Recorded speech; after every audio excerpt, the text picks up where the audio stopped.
ask for Dr. Adibi to introduce yourself. Hi, Assalamualaikum, morning. My name is Adibi. I'm a seaweed scientist with Institute for Advanced Studies. And before I joined for the last 3 years ago, I used to work with the Department of Fisheries, and I manage the seaweed industry at the state level and also at the national level. So I deal with the aquaculture and fisheries policy. I'm also the policy maker and the implementer of the fisheries or aquaculture policy. So in fisheries, we have three subsectors. Fisheries contribute to fish production, right? So fish is one of the source of the protein besides meat. So for fish, we get the fish from the sea, which is under the capture fisheries sector. We also have inland fisheries. We have inland fishermen, fishers that catch fish from the lake, from the upstream in the river. All the ikan asli or the native fish, for example, like kelah, temole. So these are quite expensive fish. And another sub industry or commodity is aquaculture. So we get the fish from these sub sectors. Yeah. Okay. So yeah, that's my background. I worked for 15 years with the Department of Fisheries. Oh, wow. Thank Yeah. you. Yeah, thank you. Very Thank old you. already. I'm quite old already. I got 3 kids. Wow, 3 kids. Not all doctor look so young. Because I eat seaweed and fish every day. Oh, Yeah, yeah, good. today I just had my seaweed. You know that we have a local seaweed. I'm making a video today Uh-huh. about how to consume our seaweed. So this is a local seaweed Wow. that we farm. I farm with the farmers. See, I take straight to you. So this is our seaweed. Yeah, our Wow. seaweed is like a princess hair. Uh-huh. Yeah, true. Yeah. Oh, Okay. that's interesting. Yeah. All right. Thank you so much, doctor, for the introduction. So Welcome. now we will take turns Mm. to ask doctor question. So I will ask for the first question to doctor. Mm. So may I ask doctor, what are your thoughts on the aquaculture in Malaysia? In what way? Like In general. aquaculture. Yeah, in general. This question is in general. Okay. So Maybe the current status. yeah, Mm. our fish production, most of the fish, more than 50% comes from capture fisheries, and we captured fisheries from the sea is not sustainable because of the climate change, because of the illegal fishing activities, because of the harmful practices by the fishermen, and we cannot get fresh fish with enough quantity for the population. Our population will increase to 9 billion by 2050, and we need more uh, healthy source of protein, which comes from fish. So fish is better than red meat, and to get enough supply for the people, we need to increase the aquaculture production.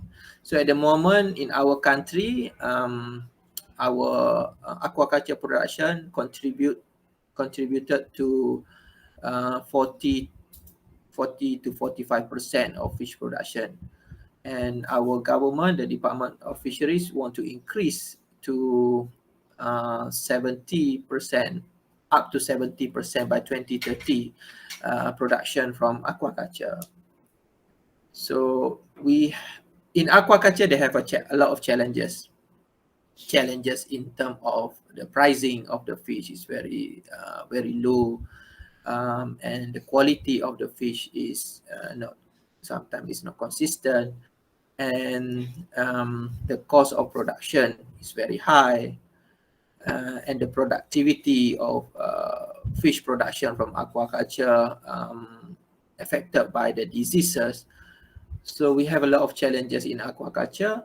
So that's why we need to introduce new innovative methods system to make the production sustainable.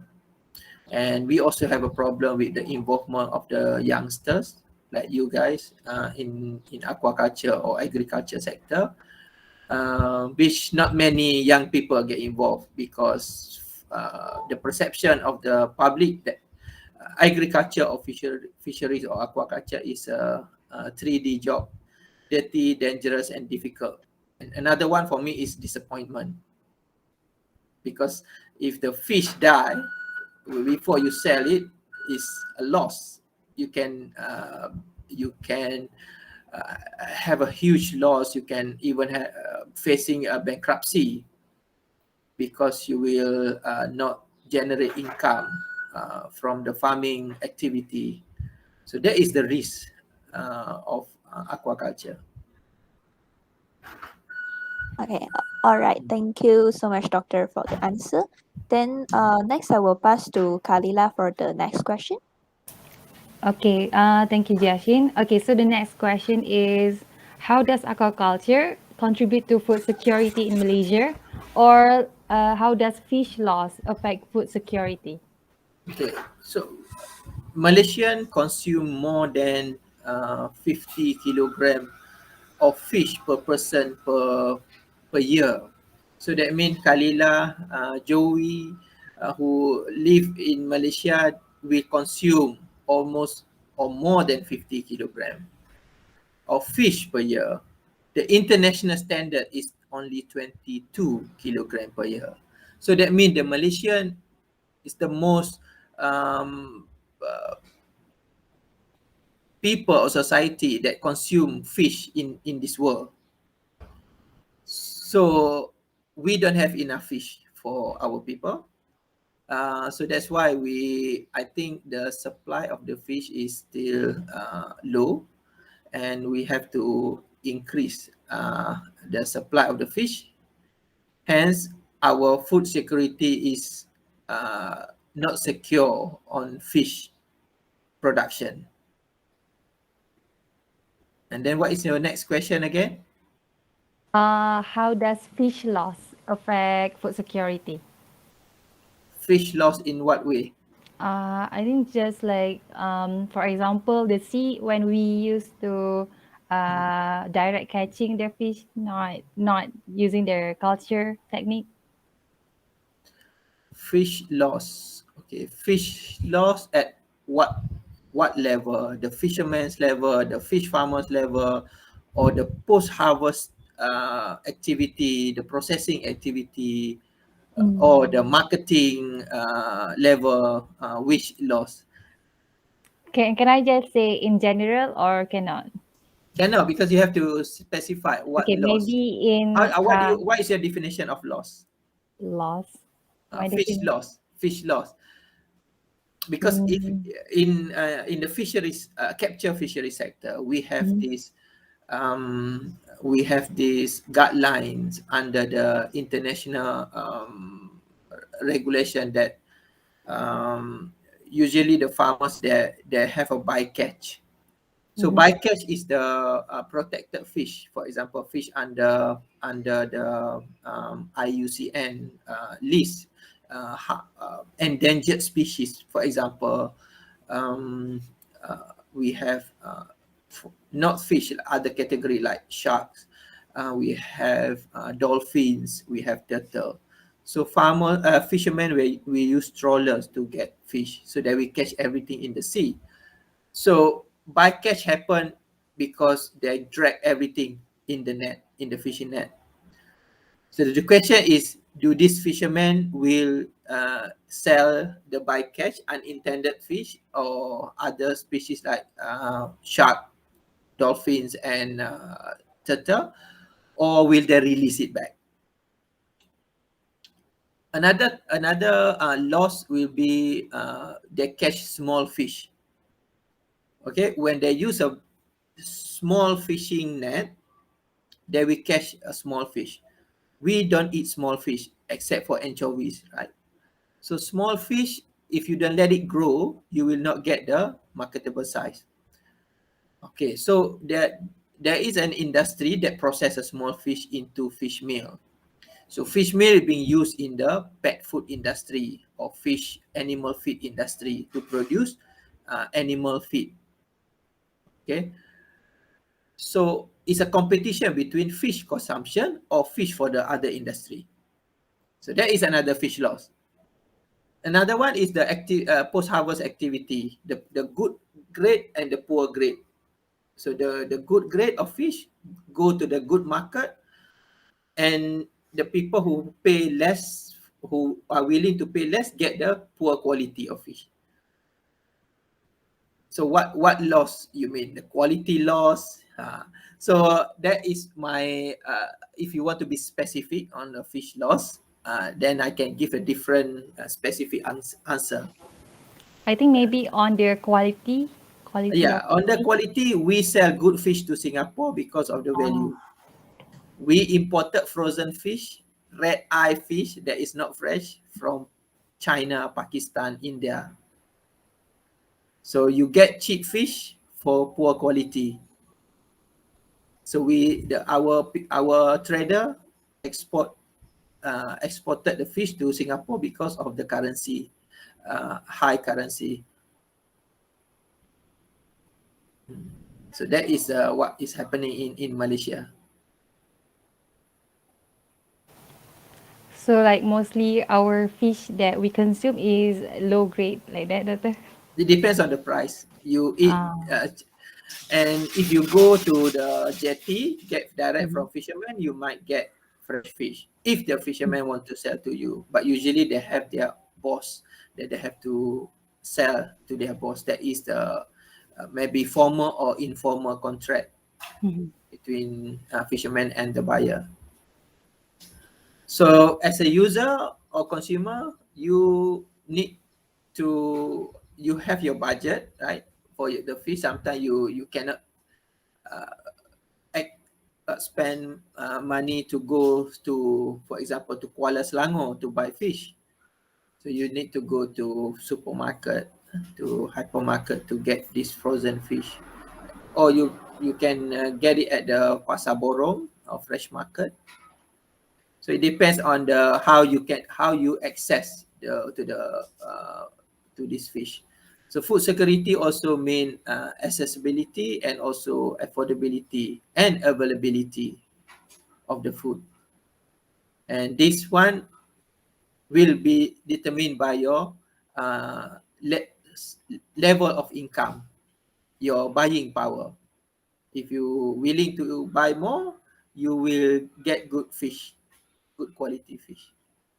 But for B40 group, they always get the poor quality.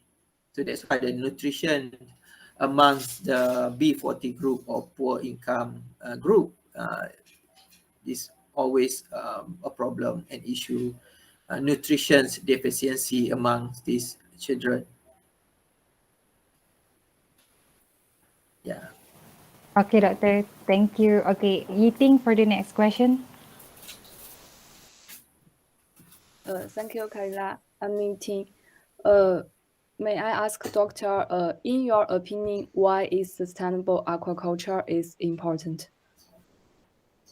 To sustainable aquaculture, important to make sure the production is sustainable.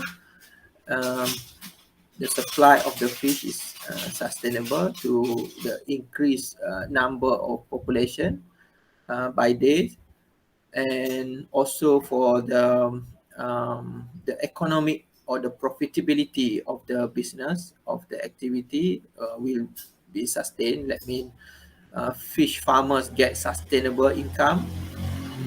If they don't get a sustainable income, they will not continue aquaculture activity. And also the quality of the product need to be in a good quality, so that people can access to the safe and healthy food. So that's why I think sustainable aquaculture is not one dimension only from the supply aspect, but also at the farmers level in terms of their income, at the consumer level in terms of supply, and also for in terms of the safety. Okay, thank you for your answering, Doctor. You're Now welcome. I will. Now Are you, I where are you will. now? In China or in Yeah, Malaysia? I'm in China. So how do you feel? You miss Malaysia?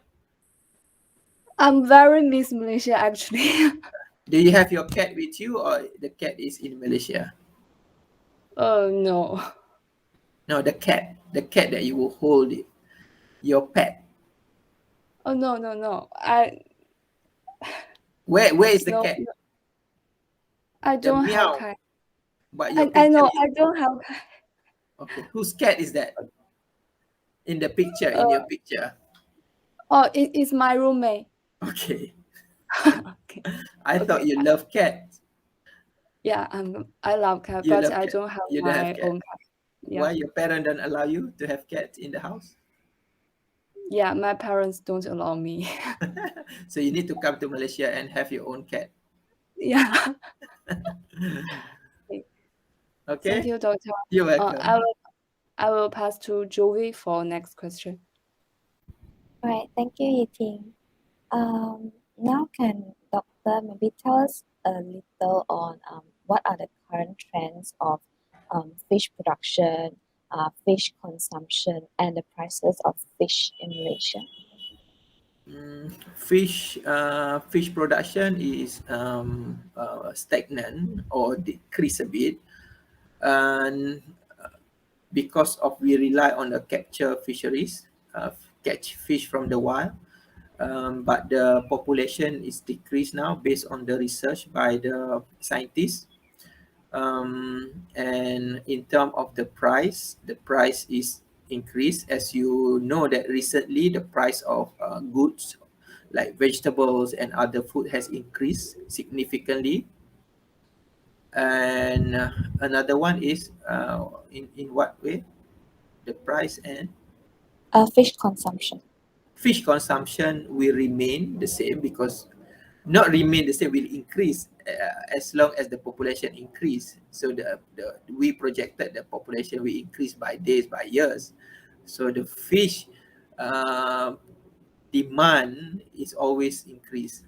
It's the matter of whether can we produce our own fish or not, or do we need to import fish from other countries. So Joey, where are you from? I'm from Kelantan. From Kelantan. You from Thai? You have descendant from Thai? Yeah. Which part of Thai? Narati what? uh, Patani? I'm Or not further up? sure because it's You like my great great great ancestor, great grandma. great, yeah. Oh, Yeah. so which part in Kelantan you're from? Tumpat or Pasir Mas. KB? Pasir Mas. Okay. So have you tried kerabu sare? Kerabu No, sare? No. no, I've never heard The of it. Kelantanese delicacy. Your new generation don't know. So the No. the kerabu sare made from use this seaweed that I showed to you just now. So what I'm doing now is I farm the seaweed in Johor and produce the seaweed, so that we have our own local production rather than import from Patani. So at the moment Mm. we smuggle the seaweed from Sungai Golok. So the Kelantanese get it from Patani, and then the trader that smuggle through Sungai Golok and they sell in the market, not openly. So the quality of the seaweed from Patani, they don't control the quality in term of sorting the seaweed, wash the seaweed. So they sell seaweed with foreign metals. So we have mussel, cockle, shell together with the seaweed. So what I'm doing is to produce a good quality, high quality seaweed. And of course, the price is increased because it's higher because the cost of production is high. So in aquaculture, that is the challenge to produce good quality. In order to produce good quality, you need to invest in more on the technology to clean it, technology to do the sorting, technology to do the grading. So it's all cost, but do we have the technology or do we have the innovative way to improve the quality, the cheapest way? So if we don't try, if we don't start with something, we just import good quality product, premium quality product. So only certain people can afford this premium quality product. Okay. So I think for aquaculture, they have a certification like my good aquaculture practices or my GAP, that farmers will fulfill the good aquaculture practices at the farm level and also at the post-harvest level. That means the end product level. So the value chain cover the whole from production until the marketing. Yeah.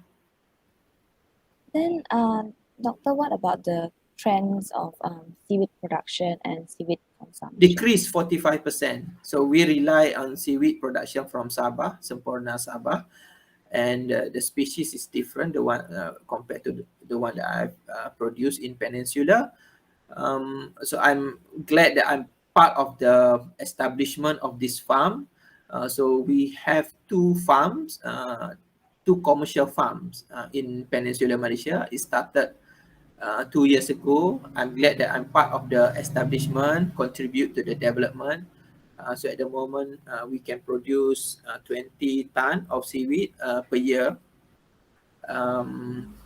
So yeah, so 20 ton is a lot than zero. So my intention is to promote this seaweed as a sea vegetable or plant-based food category in order to increase the awareness amongst the Malaysian that we should eat healthy food for ourselves rather than processed food. Yeah, you can eat McDonald's or KFC. Sometimes you have to treat yourself. You have a cheat day, right? If you are stressed with your study or your work, then you can have some once in a while have McDonald's or fast food or processed food. But for your everyday life, you should take healthy food. Yeah, I agree. Right. Thank you, doctor. Then now I'll pass it back to Kalila. Okay, thank you, Jovi. Okay, doctor, our question is that how does environmental pressure affect aquaculture and food security in Malaysia? So we have a conflict amongst users in Malaysia. For example, the land-based aquaculture, we have few systems. We have a land-based system, which is pond system, tank system. We also have an open sea system, which is floating cage system. For the I give you example of ikan patin, riverine catfish in Pahang is very famous in Malaysia, right? And they farm the fish in the river. So sometimes they don't have option due to geographical location of the site that close to the market, close to their home. They have to farm the fish over there. But what happen if that area or that site is nearby the quarry area or the industrial area that release polluted water, that did not treat the water? So it will affect the condition of the fish. So if they release toxic water or polluted water, the fish will die. So who will bear the cost? Nobody will say that this is from my factory or from my place, so I have to pay you compensation because your fish die. So in Malaysia, farmers always being pressed by these other users or industry. So that's why they really need the government involvement to protect them. So that the policy should be enforced, the law should be enforced to protect them. It's also happened at the sea area. What happened if the factory closer to the palm oil factory that release hot water after the process? The temperature of the seawater will increase. We kill the seaweed farm, seaweed at the seaweed farm. It will kill the fish. It will affect the ecosystem of the aquaculture environment. So aquaculturists or fish farmer, they get a lot of pressures from other users. So for example, for fishermen in Penang, they want to reclaim the island, right?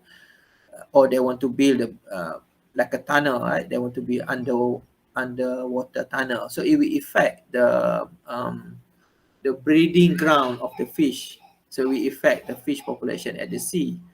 And also it will affect the cage farming farmers near the Pulau Jerjak.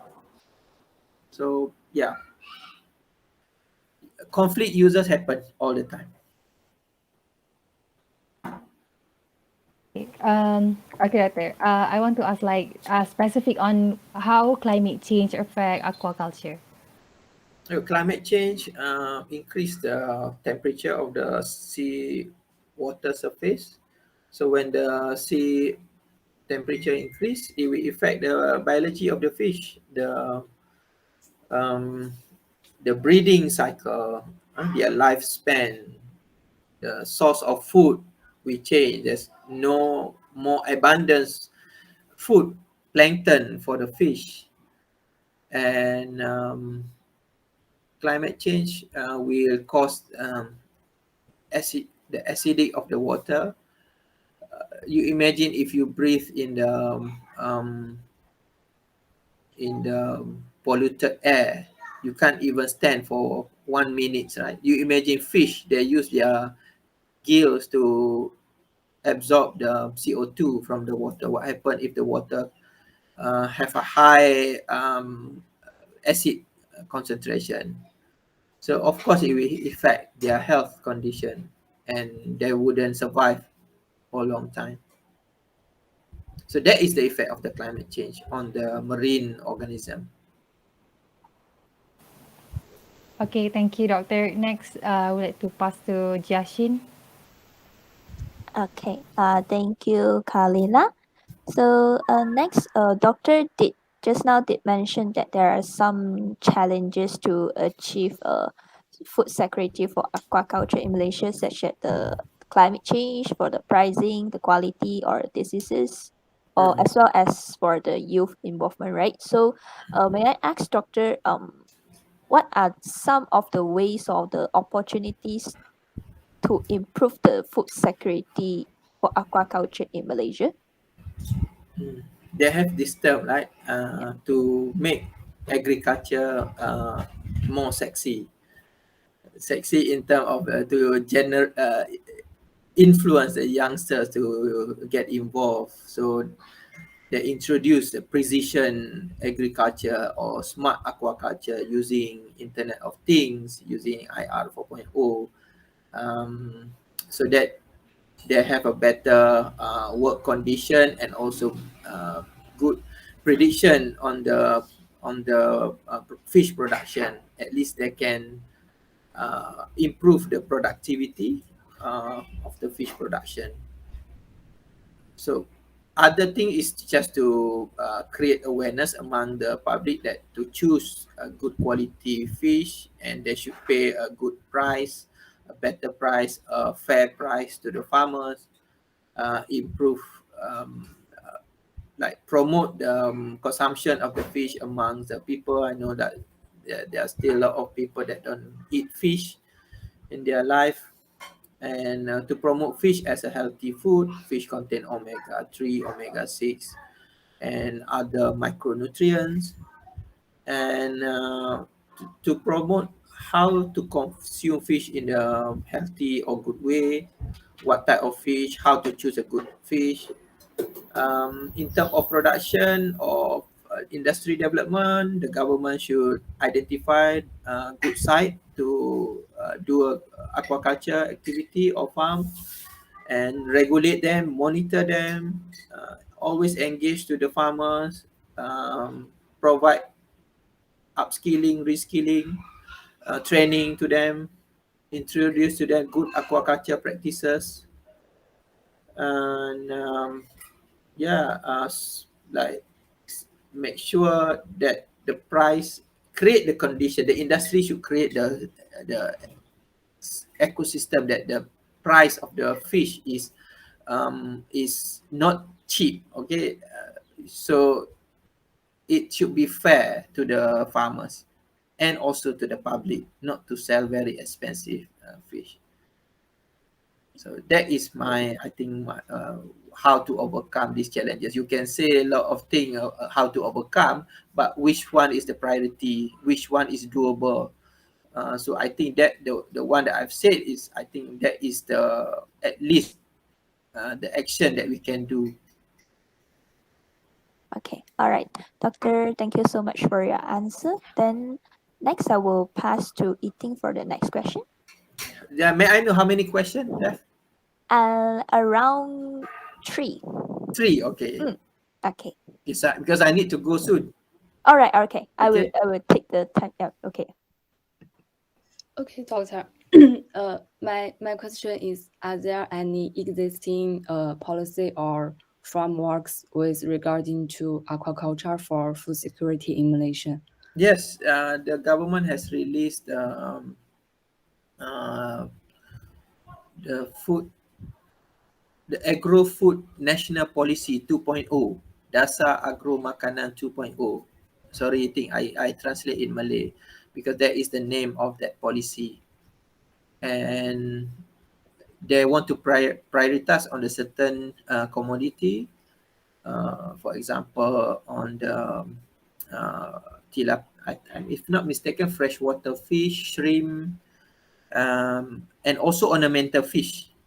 Even though ornamental fish is not for the food direct consumption, but it provides livelihoods for these people, that we enable them to buy food for their family.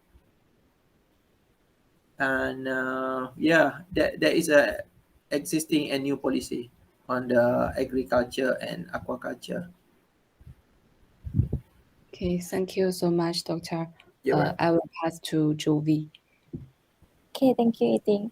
So for our second last question, we would like to ask Doctor, what can we do, or what are our roles to achieve food security in aquaculture in Malaysia? I think you should all be fish farmers. Then we can increase fish production. Can, or you can do marketing on fish products.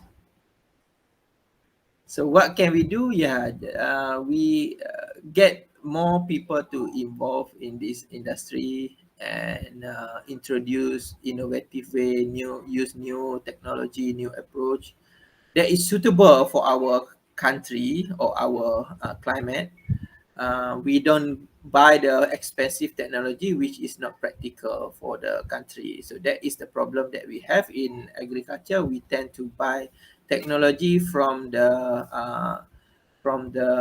developed country, which is suitable only for their condition, because of the weather is different, because of the minimum wage over there is very expensive.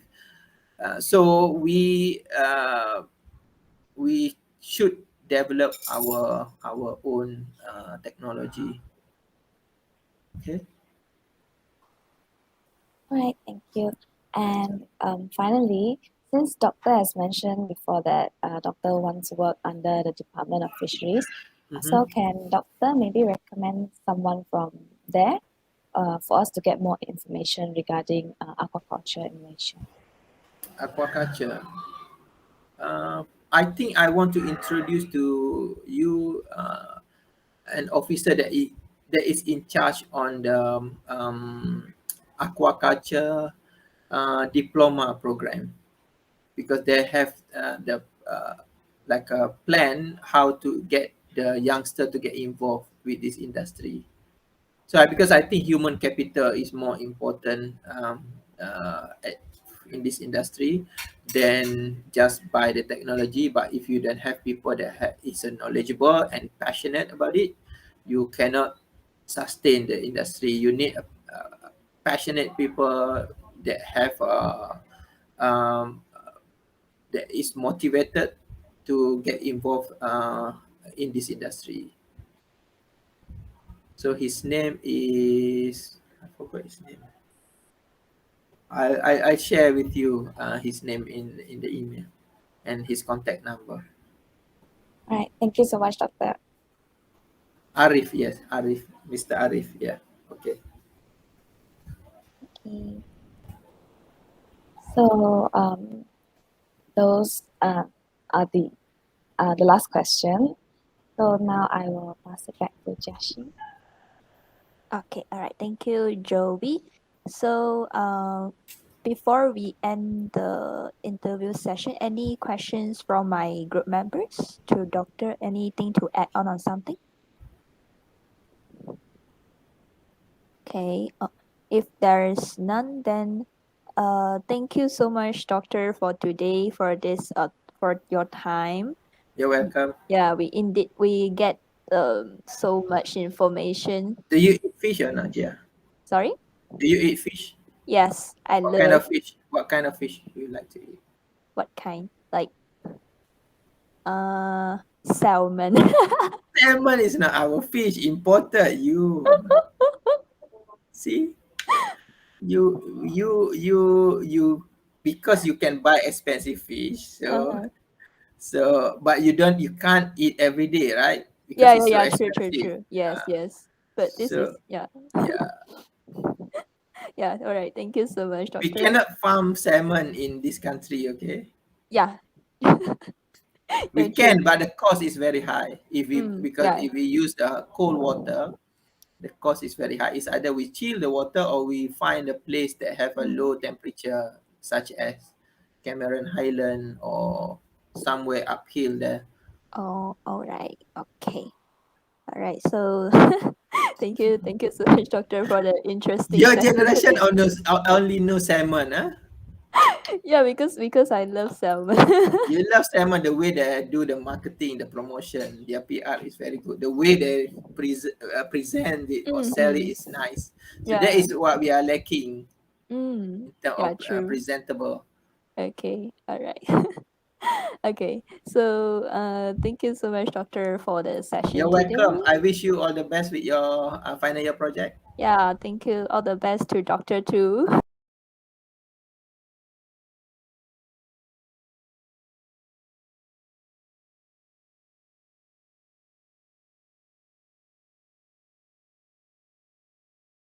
So, good afternoon to Dr. Nurhidayah. First of all, we would like to express our gratitude to Doctor for agreeing to be interviewed on the topic of aquaculture and food security. Thank you so much. And my name is Jovi, and I will be the moderator for this session. Together with me are my fellow group members. We have Jashin, Kalilah, the SIH180 Kalilah who contacted Doctor, Jeff, and also Yiting. So later we will be taking turns to ask Doctor questions. Okay? All right. Okay. So now, Doctor, can you please give us a little introduction of yourself? Like, what is your area of expertise, and maybe what kind of organizations have you joined or are involved in? So that would be my first question. Thank you. Okay. Hello. My name is Hidayah. Okay. I'm Hidayah Taufek. I'm a senior lecturer currently in Biotechnology program, Institute of Biological Sciences, Faculty of Science. So I've been senior lecturer since 2018, and now this is the third year I'm in UM. So my research area is mainly on aquaculture, and particularly on aquaculture nutrition, whereby I study what to feed fish, and also I also study what to feed other farm animals like poultry. So so my research revolve around feeding and nutrition for aquaculture organism. Yeah, so I've been doing some research, and also I've involved in industrial project as well, where when the industry would like to produce their own feed for the animals. So I'm currently involved with those kind of projects to produce local manufactured feed for the aquaculture industry. Yeah. All right, thank you so much, Doctor. And now I will pass the next question to Kalila. Okay, hi, Dr. Hidayah. Okay, so for the next question, I want to ask, what is aquaculture and how does it relate to our daily essential needs? So aquaculture is a industry where we cultivate any organism from animals or plants in the water. So it involves water, aqua. So the organism in aquaculture doesn't only revolve around animals like fish, but we also culture like crustaceans, seaweed plants, corals, even reptiles, okay, like crocodiles and also any reptile species in the water. So anything that is cultivated in the water, and it must belong to any private entity for the purpose of commercial use, and also for conservation, we can call it aquaculture.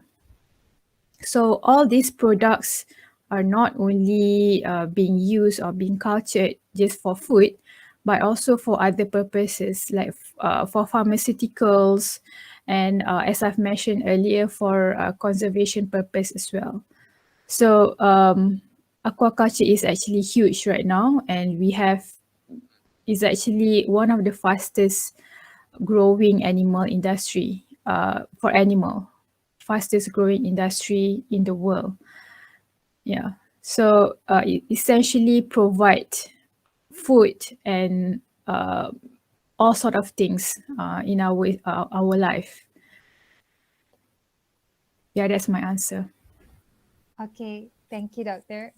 Next question, I give it to Sanjeev to ask. Thank you, Kalila. Hi, Doctor. So the third question from us is, in your opinion, what is the current status of aquaculture for food security in Malaysia?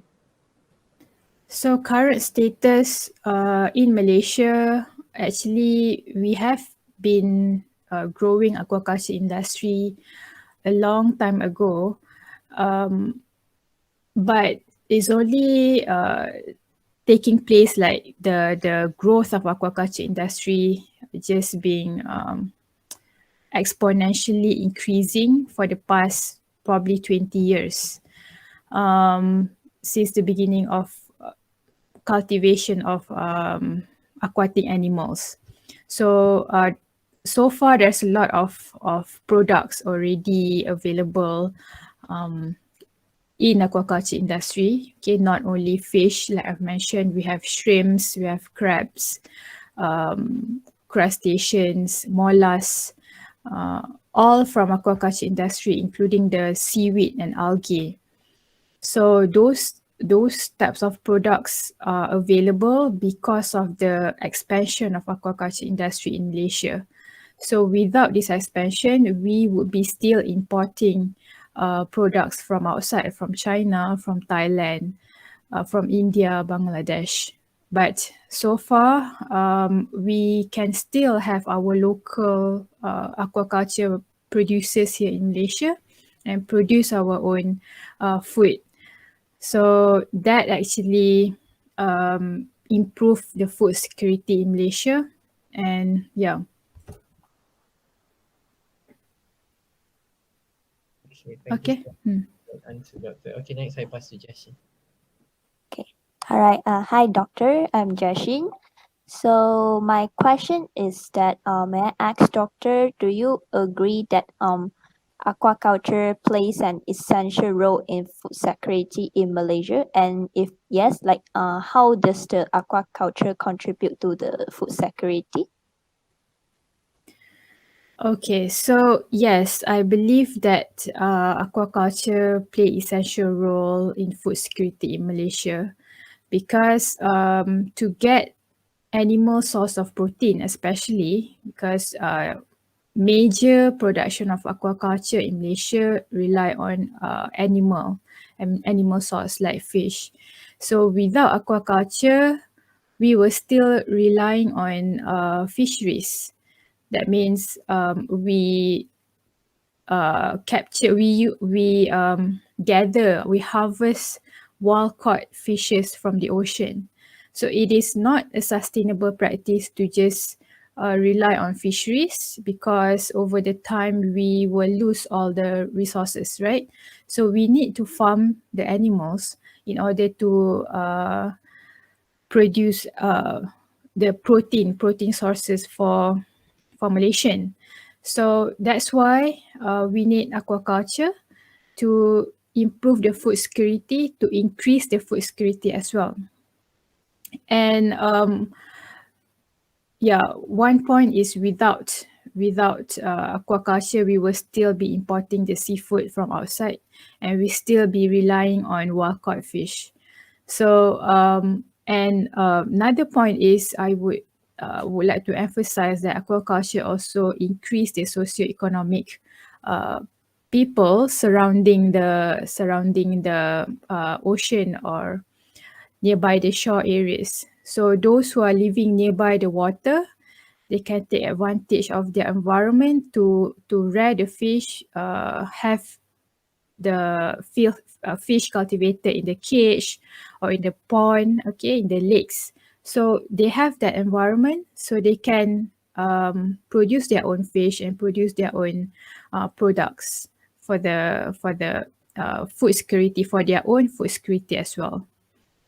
So besides aquaculture produce seafood, right? So seafood is source for a lot of nutrients, not only protein, but also essential fatty acid, EPA and DHA. So those are very important for human nutrition, and also the micronutrients that we gather from the fish and seaweed. So it actually will improve the quality of nutrients for our society. So we are not only relying on farm animals like chicken, cow, okay, but we also have seafood as part of our nutrients. So yeah, so it will improve the quality of life by improving the way we gather all these animals, not only relying on wild caught. Okay, all right, doctors. Thank you so much for your answer. Next, I will pass to Eating for the next question.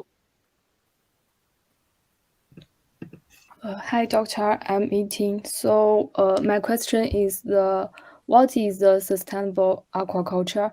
And because I'm from China, I also want to know, are there any sustainable aquaculture projects ongoing in Malaysia? Okay.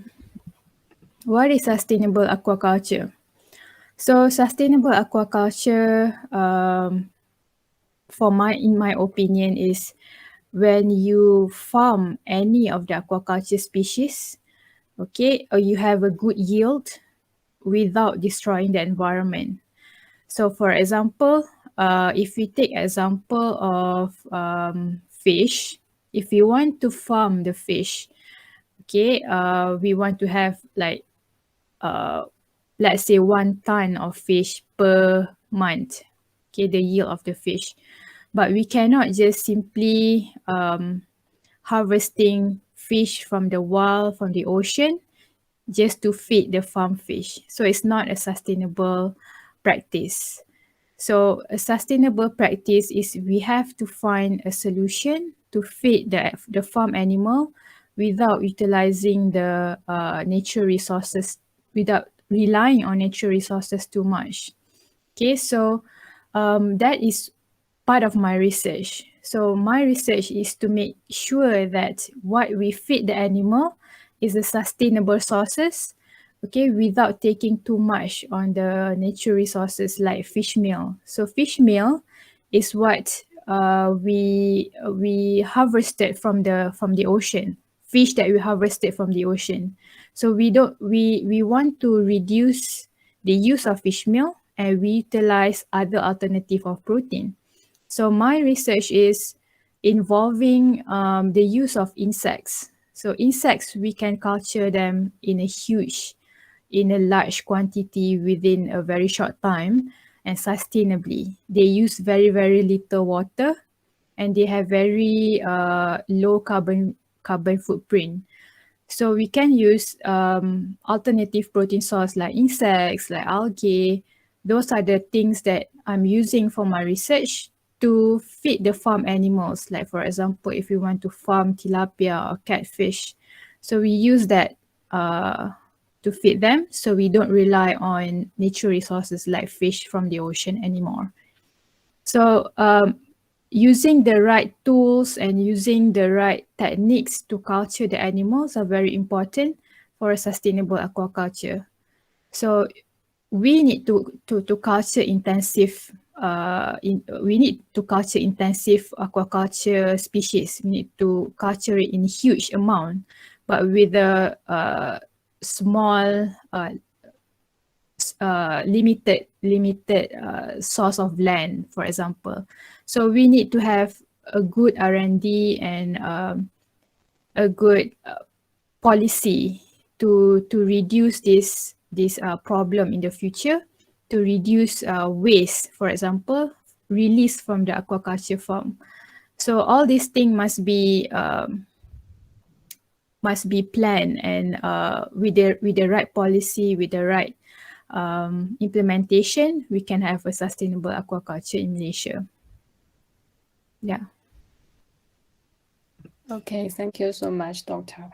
Now I will pass to Jeff to next question. Thank you, Yiting. Doctor, coming back to just now, you were talking about the socioeconomy, the importance of aquaculture to socioeconomy. So a little bit on that, how do you think this sustainable aquaculture will benefit the environment, the economy, and society? So we are living in a world where human population will keep on increasing over the time, right? There will no way that the human population will decrease. We were expecting a huge number, 9 billion people in 2030 to 2050. So, but our land and our resources will not be increasing. It will be depleting. So how are we going to manage that, right?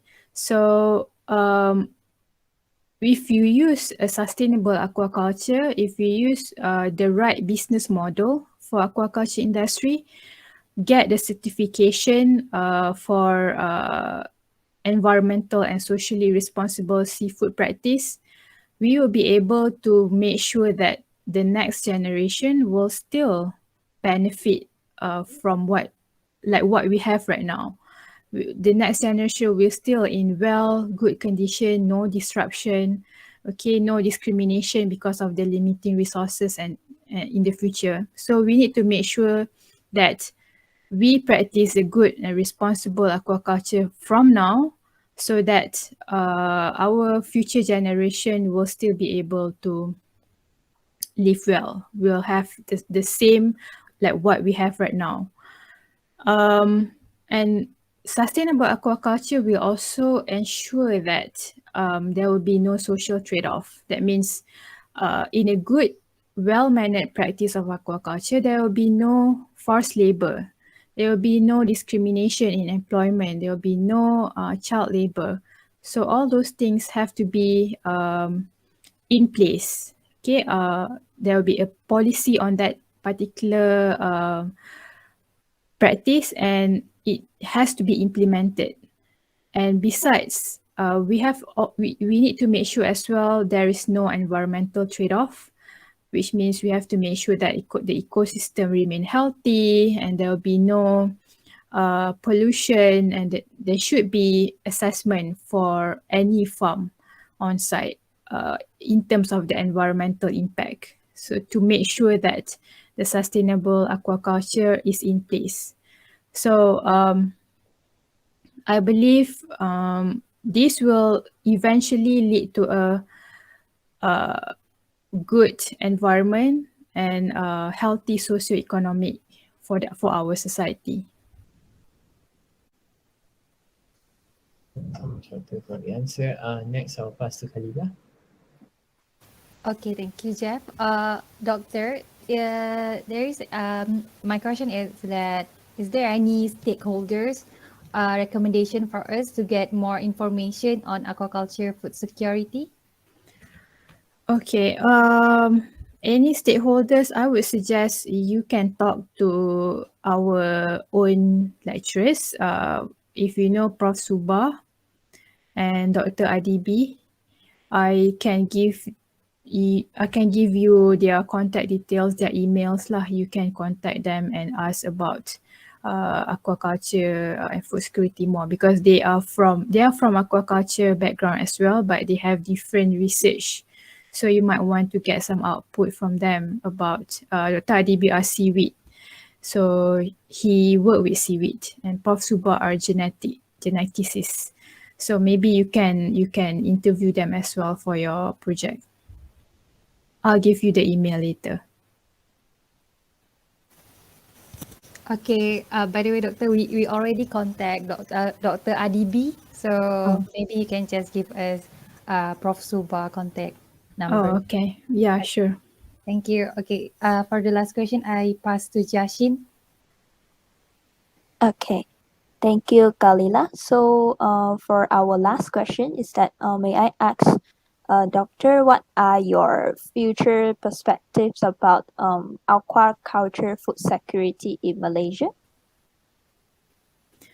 Okay, for me, I believe that aquaculture and food security will come hand in hand in the future. There is a very bright future for aquaculture because, as I've mentioned, aquaculture industry is very young compared to other livestock industry like chicken and other livestock animal. It's very young. But today we have seen a huge, tremendous growth of aquaculture industry, and I believe it will continually growing in the future. Since, as I've mentioned earlier, we already have increasing population, but our land is decreasing, but we still have a lot of ocean, right? We have ocean that is still, we can still make use of the ocean available, but we have to make sure that we use it wisely. We can produce sustainable protein for every human being, okay, by farming sustainably. So I do believe that aquaculture industry is moving in the right direction, and the future is bright. So I hope future generation people like you guys, probably if you are interested working in research on aquaculture one day. So yeah, so we still need young mind in this industry to lead the way to make sure that we have a bright future in the future. Yeah, that's all. All right. Thank you, Doctor, so much for your answer. And then I will pass back to Jovi.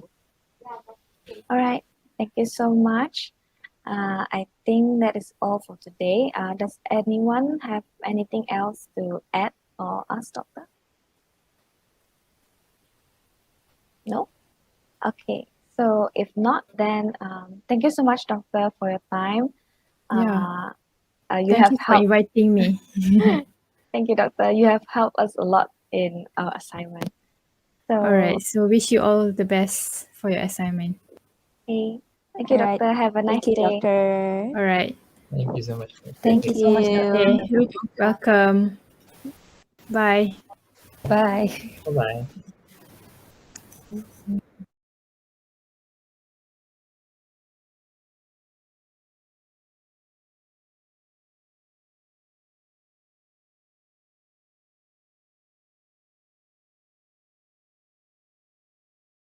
So, sebelum kita memulakan sesi ini, bolehkah Encik Anas memperkenalkan diri terlebih dahulu dan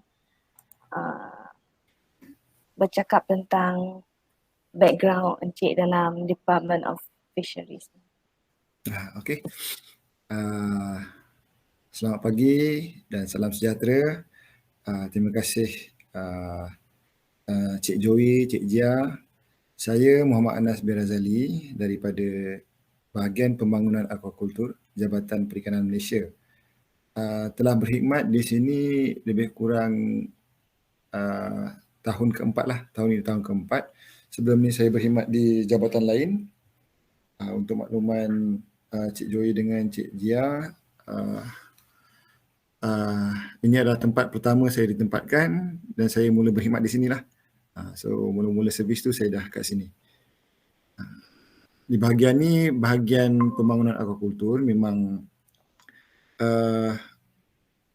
khas untuk aquaculture, untuk pembangunan industri, dan di bawah bahagian ni kita ada 3 cawangan. Satu cawangan pengurusan aquaculture, satu cawangan untuk cawangan aquaculture air tawar, satu lagi cawangan aquaculture marine. So kita di bahagian ni kita ada 3 cawangan lah untuk aquaculture. Lagi nak tanya apa lagi? Teruskan. Silakan.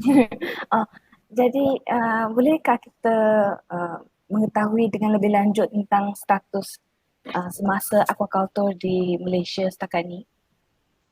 Okey, untuk makluman semua, so kalau tanyakan berkenaan dengan status, untuk status semasa aquaculture, biasanya kita akan bercakap tentang pengeluaran, nilai, bilangan peternak dan juga luas kawasan aquaculture. So setakat ini kalau kita rujuk balik di jadual yang semua adik-adik semua boleh tengok dekat di website kita ada statistik yang mana setiap tahun kita akan publishkan statistik berkenaan dengan aquaculture. Jadi kat situ semua boleh tengoklah warga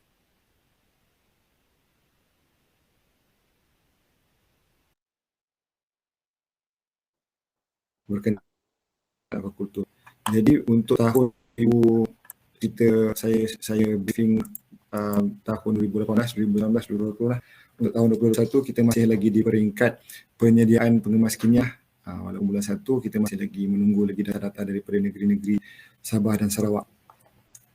Jadi untuk tahun 2018 pengeluarannya sebanyak 391,000 metrik tan lebih kurang.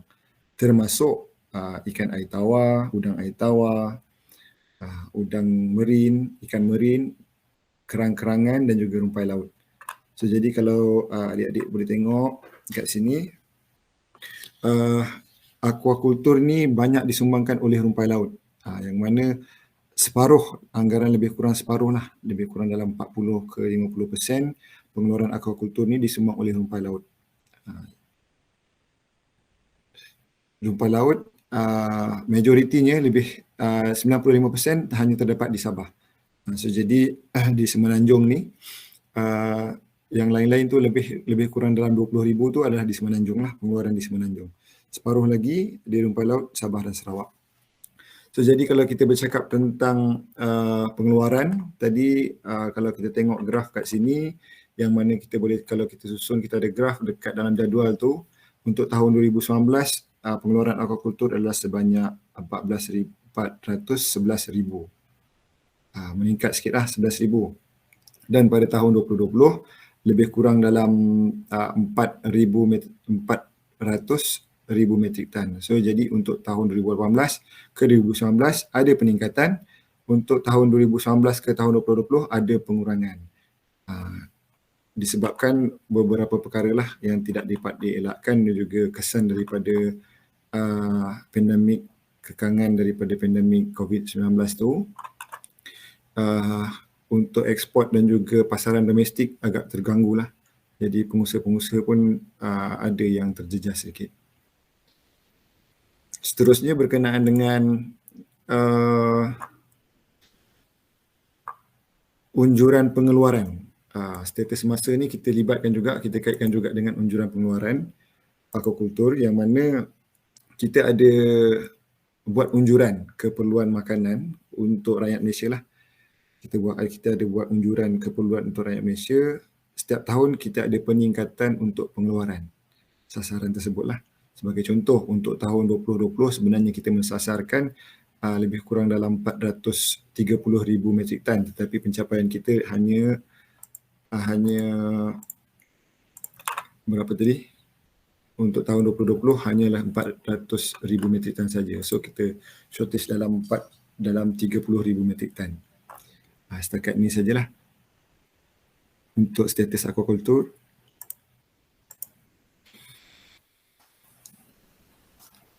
Okey, terima kasih. Okay. Sekarang saya akan pass soalan seterusnya kepada Jasmine.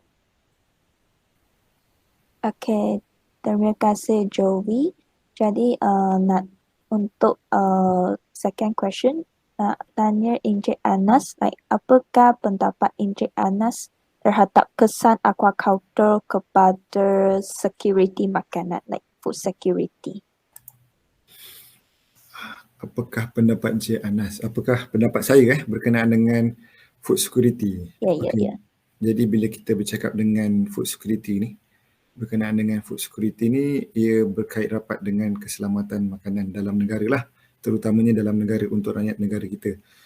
So jadi aquaculture ni memang sangat penting bagi menampung keperluan makanan ikan rakyat Malaysia dan juga mengimbangi hasil daripada perikanan tangkapan. Sebagai contohnya, kat sini kalau kita buat research sikit, kita ada buat bacaan sikit daripada United Nations Population Division, mengatakan bahawa pertambahan penduduk di dunia dijangka meningkat kepada 11.2 bilion pada tahun 2050. Seterusnya dijangka keperluan makanan meningkat sehingga 70% dari tahun 2015. Jadi menurut laporan tinjauan ekonomi tahun 2020, penduduk Malaysia meningkat kepada 1.4% daripada 32.6 juta pada tahun 2019 kepada 38.1 juta pada tahun 2030. Ini akan menjadikan keperluan makanan merupakan agenda utama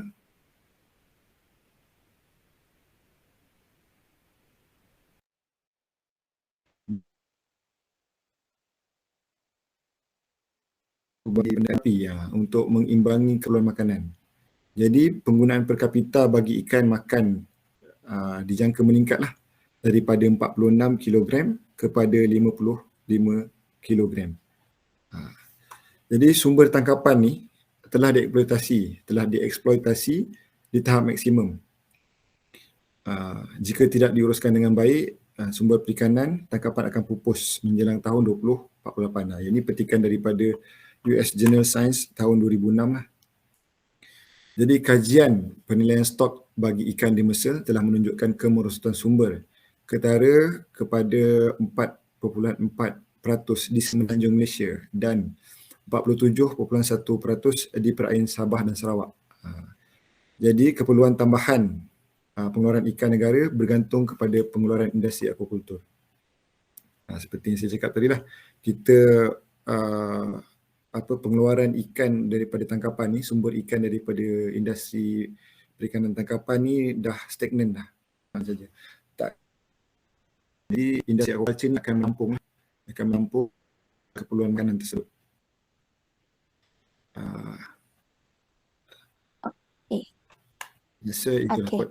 Alright. Masih. So yang next question I bagi Kalela untuk tanyakan. Okay, soalan seterusnya.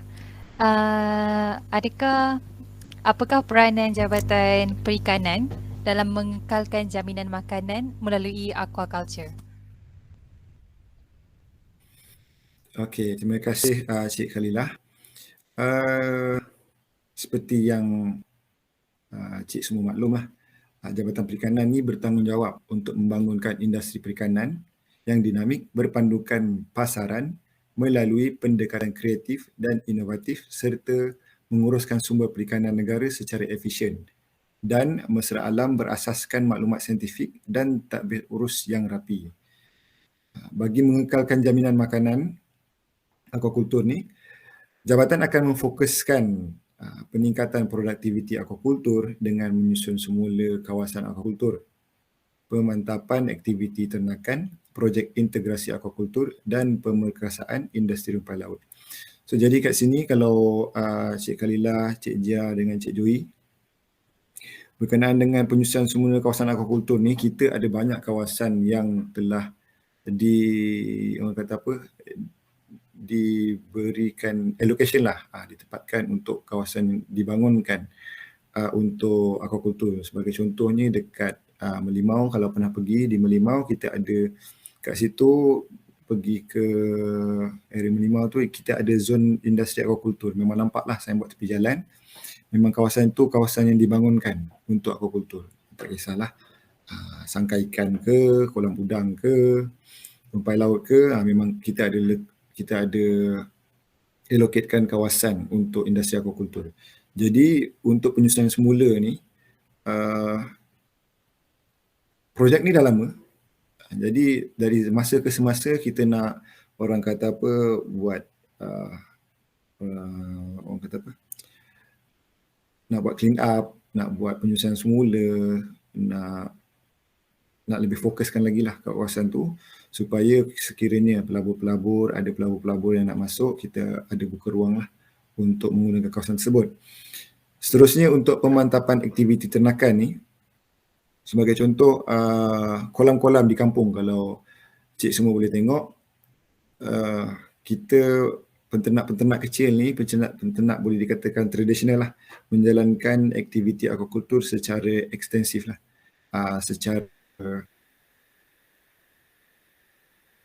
old school lah. Jadi kita di jabatan memang menggalakkan untuk memantapkan aktiviti ini lagi, kita upgrade lah. Sebagai contoh, kalau gunakan kolam tanah tu, kalau stocking dia tu tak banyak, kita boleh tambahkan lagi stocking dengan kita tambahkan lagi dia punya kepadatan dengan syarat ikan tu boleh hidup. Macam mana? Kita tambahkan pedal wheel, kita tambahkan blower, aeration tu kan, supaya kepadatan tu lebih tinggi. Maknanya kita masukkan unsur-unsur teknologi lah dekat tanaman tersebut, dekat ternakan tersebut. Ataupun sekiranya sebelum ni digunakan kolam tanah, kita upgrade, kita bantu dia untuk menggunakan PE lining supaya pengurusan ternakan dia tu lebih mudah lah. Untuk set up kolam semua lebih mudah. Jadi untuk projek integrasi aquaculture ni, yang mana kawasan-kawasan setempat tu kita ada penternak, kita ada syarikat besar, kawasan ada, kita jadikan dia satu kluster, satu kelompok yang mudah untuk orang kata apa, ditadbir, diurus lah dengan baik projek integrasi ni. Kita masukkan unsur-unsur teknologi, unsur-unsur orang kata apa, urban farming. Jadi kita integrasikan projek kat situ lah. Untuk pemerkasaan industri umpai laut ni, kita menggalakkan penternak-penternak ni supaya dapat meningkatkan pengeluaran dengan cara peningkatan produktiviti, kita buat dia punya extension market, Kita bantu diorang supaya produk diorang ni dapat dinilai tinggikan dan dapat permintaan di seluruh negara lah. Even ada juga rumput laut ni kita dieksport di keluar negara. Itulah peranan-peranan Jabatan Perikanan untuk menjawab soalan cik-cik sekalian lah. Okey, terima kasih Encik Anas. Seterusnya saya serahkan kepada Jovi untuk tanya soalan. Okay, terima kasih Kak Dila. So, soalan seterusnya, pada pendapat Encik, adakah aquaculture mampan ini dapat memberikan impak yang positif kepada ekonomi, alam sekitar dan sosial? Terima kasih Cik Jovi. Sekiranya pula aquaculture ni dapat memberi impak positif kepada ekonomi, alam sekitar dan sosial. Kira kalau jawapan ditanyakan kepada saya, iyalah. Sebabnya itulah tugasan kita orang dan kita kena pastikan benda itu, pastikan industri ini bergerak secara mapan lah dan lestari supaya tidak akan dipersalahkan di kemudian hari. Jadi selain daripada mengelakkan eksploitasi perikanan tangkapan secara berlebihan, industri aquaculture ni membantulah penduduk setempat dalam membuka peluang pekerjaan kepada anak tempatan. Sebagai contohnya, kolam syarikat Blue Archipelago di Terengganu sana tu, syarikat tu memang lebih kurang dalam 85% lah menggunakan tenaga, menggunakan pekerja tempatan dan terdapat juga industri hiliran lah. Dia ada buka kilang untuk pemprosesan makanan, dia ada supply, dia ada buat jualan runcit kepada orang sekeliling tu supaya diorang ada buat sotong celup tepung, udang celup tepung, produk-produk macam tu lah. Selain daripada membantu masyarakat daripada segi sosial untuk diorang mendapatkan pekerjaan, dia juga membuka kepada industri peruncitan lah. Ia membina rantaian perniagaan daripada ladang tadi kepada kilang pemprosesan makanan sehingga ke industri peruncitan lah. Jadi untuk pembukaan kawasan baru, dia ada sedikit konflik lah. Untuk pembukaan kawasan baru sedikit konflik lah. Tapi sebenarnya bagi proses untuk pembukaan kawasan baru tu sebenarnya di pihak jabatan pengusaha ni adalah diwajibkan untuk memohon permit dan kelulusan jabatan atau pihak berkuasa tempatan atau yang terlibat dengan mengamalkan amalan aquaculture baik yang telah digariskan oleh jabatan bagi mengelakkan sebarang implikasi negatif kepada alam sekitar. So, jadi peternak ni sepatutnya dan semestinya lah perlu mendapatkan kebenaran daripada jabatan, daripada sebagai contoh daripada perikanan, daripada PBT, pihak berkuasa tempatan, majlis daerah lah kan, untuk membuka kawasan tu lah. Jadi bila kawasan aquaculture ni baru dibuka, dia kena mengambil kira lah, kita kena ada buffer zone, berapa meter daripada laut, kawasan bakau, kawasan pemecah ombak tu semua kena ambil kira. Bukan sewenang-wenangnya boleh buka dan terus jalan je projek. Tidak. Jadi sepatutnya aquaculture ni memang memberikan impak positif lah sekiranya amalan aquaculture itu dijalankan dengan baik. Sebagai contoh, berlaku perkara-perkara yang tidak diinginkan seperti pencemaran alam sekitar, hasil kumbahan air kolam ni sepatutnya tidak berlaku lah. Sepatutnya apabila kita mulakan projek aquaculture ni, kita kena ada dia punya plan dulu. Plan biosecurity dia dulu. Kat mana air masuk tu pun dah ada filter dia dah. Kemudian ternakan tu, air tu dah dirawat sebelum dimasukkan ternakan. Selepas diternak tu, air kumbahan tu, air yang telah digunakan tu, nak keluar daripada ladang tu pun perlu dirawat. Supaya alam sekitar ni tidak tercemar lah. Seterusnya untuk ekonomi saya dah cakap tadi, untuk alam sekitar pun dah cakap tadi, untuk sosial pun dah jugalah. Terima kasih Cik Jovi. Terima kasih Cik. Soalan seterusnya balik kepada Cik Hashim. Okay, thank you Jovi. Okay, jadi nak tanya Encik Anas, like adakah terdapat sebarang program yang sedang dijalankan oleh Department of Fisheries dalam mempertingkatkan aktiviti aquaculture lestari, like sustainable aquaculture? Jadi terima kasih Cik Jiashin.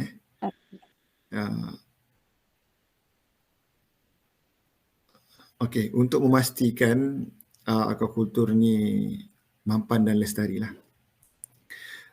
Kita di peringkat jabatan, kita ada melaksanakan, kita ada pelaksanaan dan penguatkuasaan peraturan, kaedah-kaedah perikanan darat, aquaculture perikanan darat.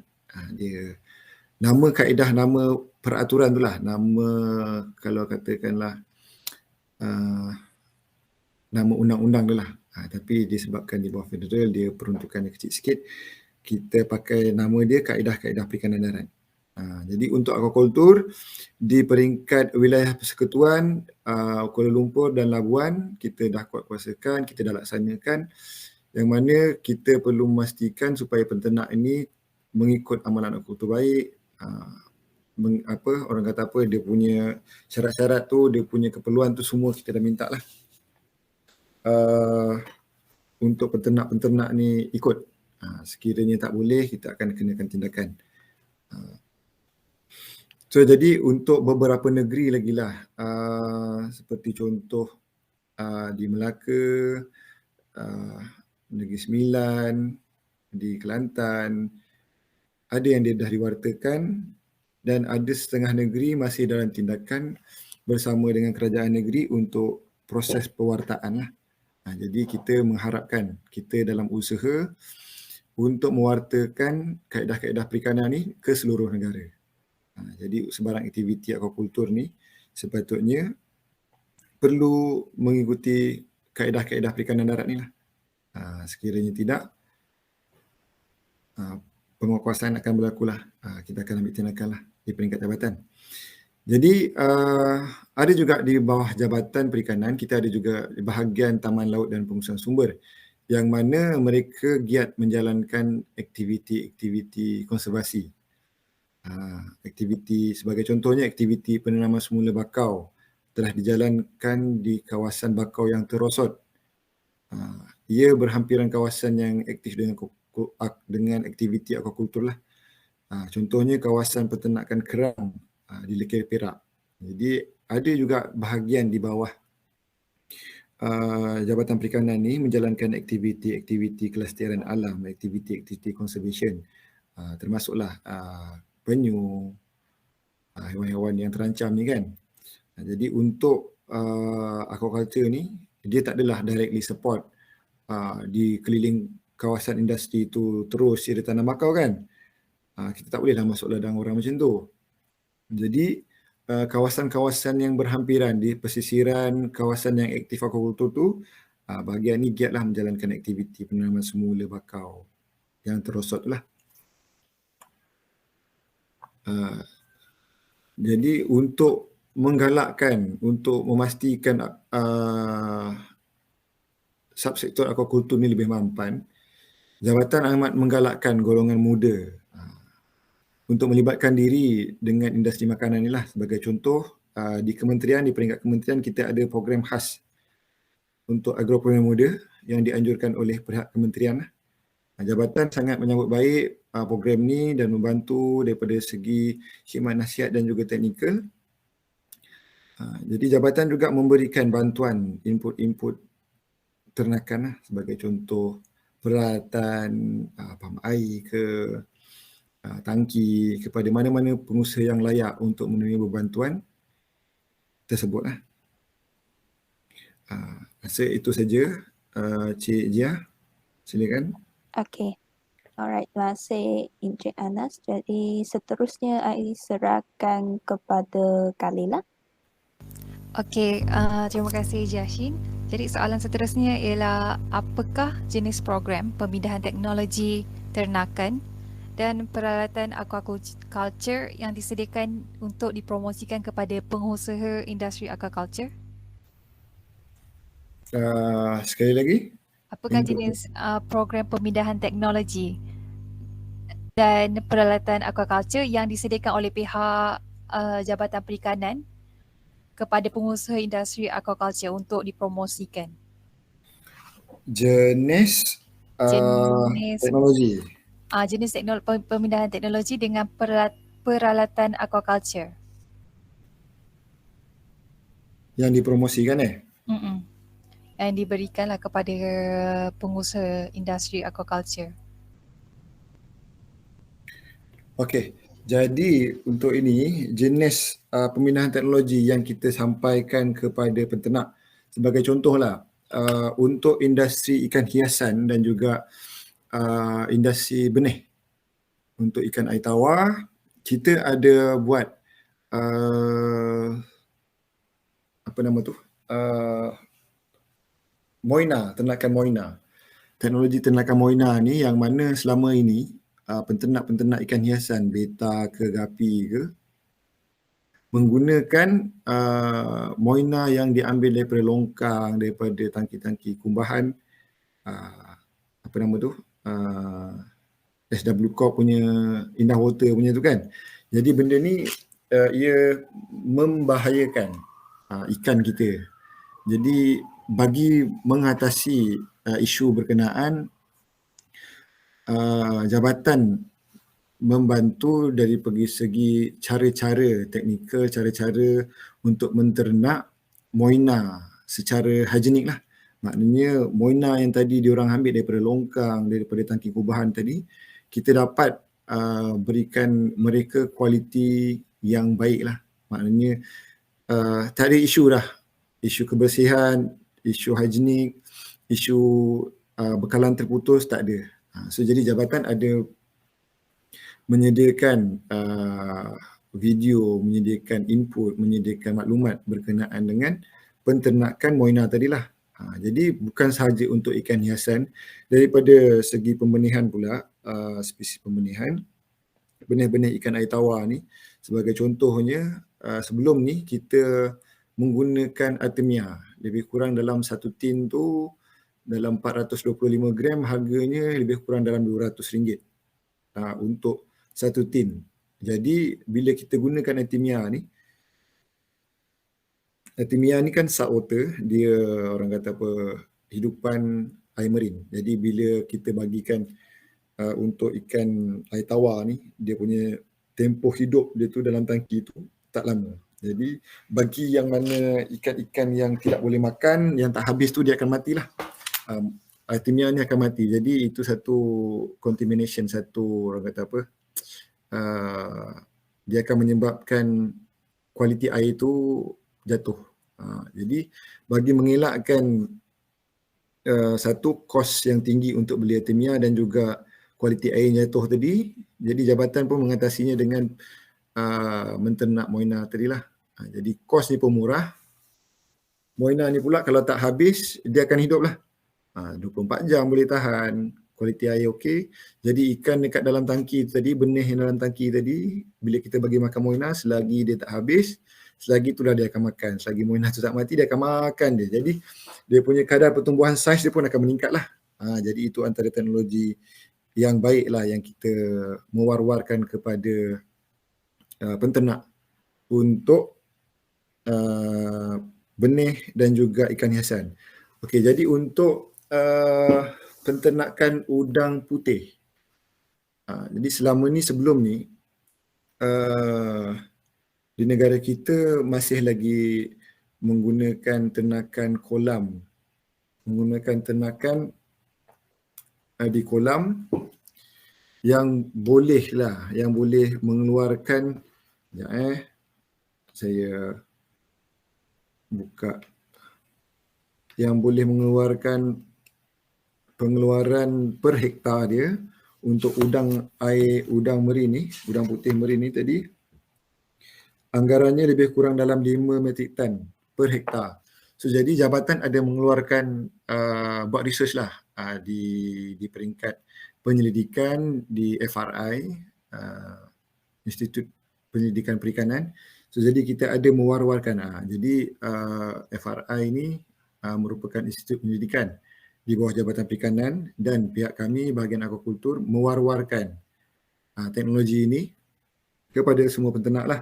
Jadi daripada 5 metrik tan per hektar tadi, kita dapat meningkatkan sehingga ke 24 metrik tan per hektar. Jadi ia berkali ganda lah. Berkali ganda dia punya hasil dia. Dengan luas yang sama, 1 hektar sebagai contoh, tapi dia punya pengeluaran dia tinggi. Dengan cara, adalah dia punya cara-cara dia. Seperti menggunakan PE lining, luas kawasan yang mudah diternak, sebagai contoh 0.5 hektar. Lagi apa lagi? Kita susun dia punya aeration elok-elok, cara ternakan, cara feeding macam mana. Jadi itu adalah teknologi lah yang kita mewar-warkan kepada penternak untuk udang putih ni tadi. Jadi berkenaan dengan peralatan yang dipromosikan dan diberikan kepada penternak tadi, untuk spesifik peralatan kita tak ada. Kita tak ada spesifik peralatan. Sebagai contoh, tadi saya cakap tadi berkenaan dengan sistem super intensif, kita tak bagi dia satu set. Untuk penternakan moina tadi, kita tak bagi satu set. Kita berikan dia khidmat nasihat, maksudnya teknologi itulah cara dia implementkan, cara dia laksanakan sistem tu. Kita sediakan khusus juga untuk penternak. Jadi untuk bantuan yang diberikan oleh jabatan, semaksimum untuk seorang penternak dia boleh layak sehingga 200,000 untuk seorang penternak. Adalah beberapa syarat yang perlu dipatuhi oleh pemohon tersebut. Sebagai contohnya, telah menjalankan aktiviti aquaculture sekurang-kurangnya 1 kitaran. Kita nak bantuan kita ni membantu lagi penternak tersebut untuk meningkatkan pengeluaran. Bukan orang sebarangan, bukan orang yang main-main tiba-tiba datang dalam industri ni tiba-tiba minta bantuan. Maksudnya kita nak orang yang serius yang telah menjalankan bantuan, kita bantu dia. Sebagai contoh, kita ada bantu untuk PE lining, yang kolam yang ada PE lining tu kan, kolam yang ada canvas warna hitam tu. Kita ada bantu. Contohnya tangki pun kita ada bantu. Beberapa set tangki pun kita ada bantu. Peralatan-peralatan yang diperlukan lah. Yang mana minta benih, kita ada bantu benih. Ada lagi di peringkat jabatan, kita ada menyediakan tempat untuk beroperasi percubaan. Macam pra, nama dia macam kita nak pergi sekolah tapi ada pra sekolah.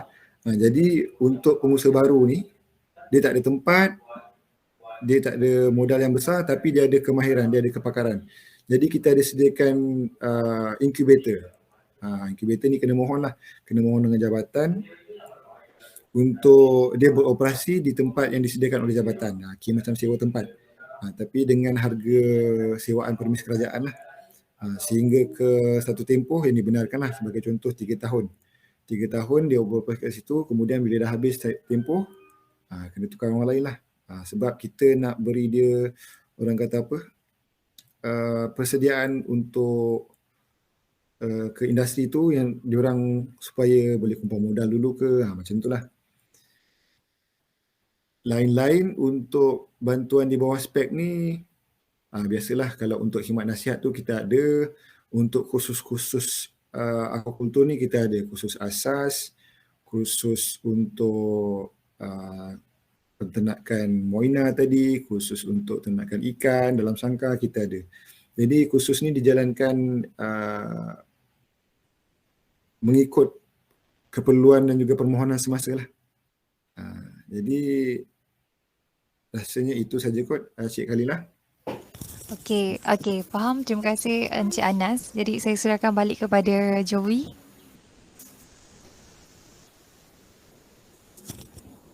So, untuk soalan seterusnya, uh, Mhm. setakat ini apakah cabaran yang dihadapi oleh Jabatan Perikanan dalam mengekalkan jaminan makanan aquaculture ini? Sebagai contohnya perubahan iklim ke, ataupun water security, keselamatan air, ataupun fish trade, apa tu, penangkapan ikan secara berlebihan. Adakah Malaysia menghadapi cabaran-cabaran seperti semua ni? Jadi cabaran yang dihadapi oleh jabatan lah dan industri aquaculture. Betul cabaran jabatan dan juga industri aquaculture. Jadi cabaran semasa yang jabatan hadapi, industri kita hadapi ini adalah yang pertamanya berkenaan dengan harga makanan ikan yang mahal lah. Seperti rasanya Cik Joy, Cik Jia dan Cik Khalilah sedia maklumlah harga makanan ni boleh mencapai sehingga 70% daripada kos keseluruhan operasi. Sekiranya operasi itu 100,000, 70,000 tu adalah kos makanan. Jadi kos dia kat situ. Seterusnya, kadar tarif elektrik yang tinggi. Yang ni antara isu-isunya bila kita buat ternakan super intensif, kita nak meningkatkan produktiviti per hektar tu lebih tinggi. Jadi kita kena implementkan, kita kena masukkan, kita kena install peralatan-peralatan yang berteknologi yang menggunakan tenaga elektrik yang tinggi lah. Jadi dia akan ada kontradik dekat situ. Dia ada orang kata apa, cabaran dekat situlah untuk tarif elektrik ni. Seterusnya kualiti benih dan baka yang rendah dan masih lagi bergantung kepada import. Jadi ini antara cabaran lah. Kadang-kadang kita dapat industri dapat benih yang kurang berkualiti. Sebagai contohnya, kita menganggarkan dengan tempoh 3 bulan ataupun 4 bulan, setahun kita dapat tuai kita punya udang untuk tempoh separuh tahun lah, 4 bulan tadi. Tapi bila sampai masa, udang tak besar, tak mencapai saiz lagi. Bila tengok-tengok balik, baka bermasalah, benih bermasalah, tak ada kualiti. Seterusnya, penglibatan masalah yang dihadapi ialah penglibatan orang muda dalam industri yang kurang merangsangkan. Jadi orang muda ni sebenarnya kuat, banyak tenaga, idea-idea yang orang kata apa, mempunyai idea dan pemikiran yang baru. Jadi industri ni orang kata apa, aquaculture ni dia macam kampung sikit lah. Nak kena pakai boot puan cukang, nak kena pakai topi nelayan. Tapi sebenarnya kalau katakanlah kita boleh menguruskan dengan baik, hasilnya lumayan. Ramai yang tak nampak kat situ. Cumanya anak muda ni jaranglah untuk bersedia untuk berada di tengah-tengah kolam, tengah-tengah ladang udang, tengah-tengah panas kan. Mereka lebih suka duduk di dalam pekon, lebih suka pakai blazer, macam itulah cabarannya. Seterusnya, produktiviti dan kecekapan pengeluaran yang rendah. Ini berkait rapat dengan saya cakap tadi lah. Ramai penternak pengusaha ni masih lagi mengamalkan penternakan secara ekstensif. Lebih kurang dalam 50% kita punya pengusaha masih lagi menjalankan ternakan secara ekstensif. Sebagai contohlah, satu sangka tu sepatutnya boleh mengeluarkan dalam 40 kilo, 50 kilo, tapi hasilnya di lapangan keluarkan 20 kilo satu petak sangka. Sepatutnya benih tu boleh dimasukkan dalam 50,000 ekor benih di dalam kolam, tapi dimasukkan 10,000. Sebab apa? Sebab dia punya ilmu tu, dia punya maklumat tu tak sampai. Kadang-kadang kita dah bagi tahu dah.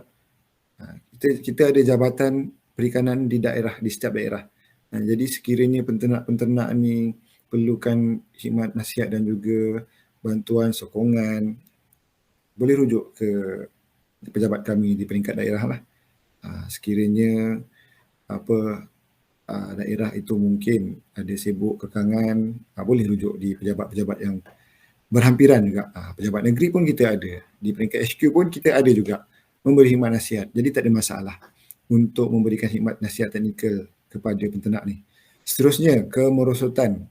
Cabaran seterusnya adalah kemerosotan kualiti kawasan ternakan. Perubahan iklim dan juga bencana. Seperti yang baru-baru ni, ramai penternak yang menghadapi masalah bencana ni, banjir. Jadi bila air besar ni, air pasang ni, ada yang kolam dia tu bertukar menjadi lautan.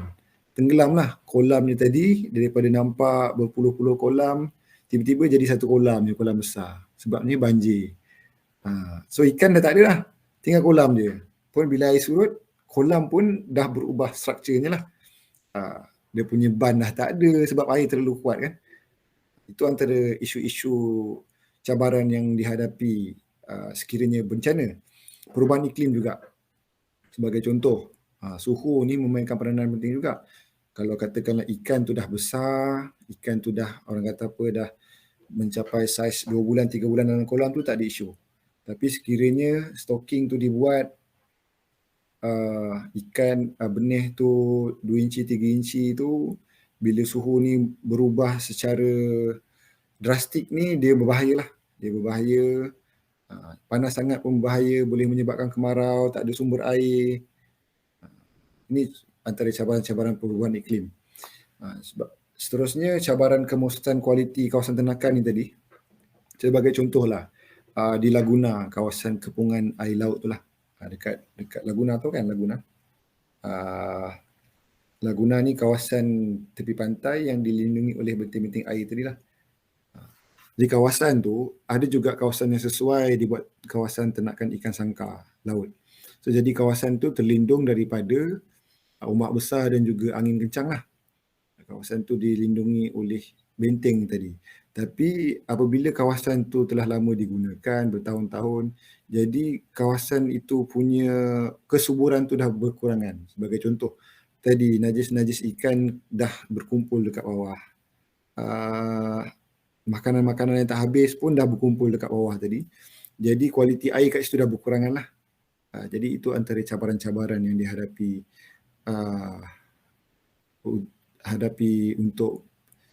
untuk mengekalkan jaminan makanan ni. Jadi terima kasih Cik Jovi. Terima kasih Encik. Sekarang saya serahkan balik kepada Jashin. Okay, terima kasih Jovi. Untuk question yang seterusnya, adakah terdapat sebarang dasar dan peraturan khusus yang dikenakan oleh Jabatan Perikanan atas aquaculture? The policies and regulations. Okey, dasar dan peraturan Ya, betul. Seperti yang saya maklumkan tadi kepada Cik Jia, Cik Jovi dan Cik Khalilah, kita ada implementation untuk kaedah-kaedah perikanan darat.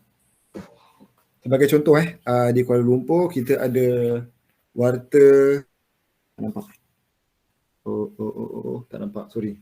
Kita ada kaedah-kaedah perikanan, aquaculture perikanan darat, wilayah Persekutuan Kuala Lumpur dan wilayah Persekutuan Labuan. Jadi kat sini kita memang ada regulation lah untuk bagi negeri wilayah Persekutuan Kuala Lumpur dan Labuan. Jadi untuk negeri ni, saya tengok list. Di kaedah untuk makluman Cik Jovi, Cik Khalilah dan juga Cik Jia. Okey. Jadi untuk makluman semua yang telah lulus di Majlis Mesyuarat Kerajaan Negeri untuk proses pewartaan di Pulau Pinang, Terengganu dan juga Kelantan. Jadi ini akan diwartakanlah bagi 3 negeri ni. yang telah diwartakan KL, Labuan, Johor dan juga Melaka. Aquaculture. Untuk dasar dan peraturan lain, kita ada juga kota untuk import benih udang putih. Kita ada kota juga, adalah aquaculture, dari semasa ke semasa itu akan dikeluarkanlah mengikut keperluan semasa. Jadi untuk aquaculture ni, setakat ni yang special, yang inilah yang mana yang paling awal diwartakan pada tahun 2017. Sekarang dah 2021. Terima kasih Cik Jashin. Terima kasih Encik Anas. Saya serah question seterusnya kepada Kalila. Okey, terima kasih Jashin. Okey, soalan seterusnya, apakah sebenarnya skim persijilan peladangan aquaculture Malaysia (SPLM) dan apakah tujuannya? Apakah Sekali lagi, Cik skim Kalila. persijilan peladangan aquaculture Malaysia (SPLM) dan apa tujuan skim persijilan itu dikeluarkan? Okey, SPLM ni, betul SPLM ni. Betul. Kalau tak silap saya, ini adalah nama lama bagi gap. Cumanya yang itu nama lama SPLM tu. Dan untuk yang ini, ia berada di bawah fungsi bahagian biosecurity perikanan. Jadi fungsinya sama lebih perkara-perkara yang dimasukkan di dalam SPLM tu sama lebih kurang dengan MyGap untuk aplikasikan biosecurity, persijilan, persijilan ladang amalan aquaculture baik ni. Jadi macam tu lah, dia lebih kurang macam tu. Jadi untuk sekarang ni kita menggunakan MyGap yang standard lah untuk satu Malaysia. Jadi apa yang terkandung di dalam tu, yang tu panjanglah ceritanya. Ia kalau lebih mudah difahami, ia lebih kepada pengurusan aquaculture, amalan aquaculture baik lah.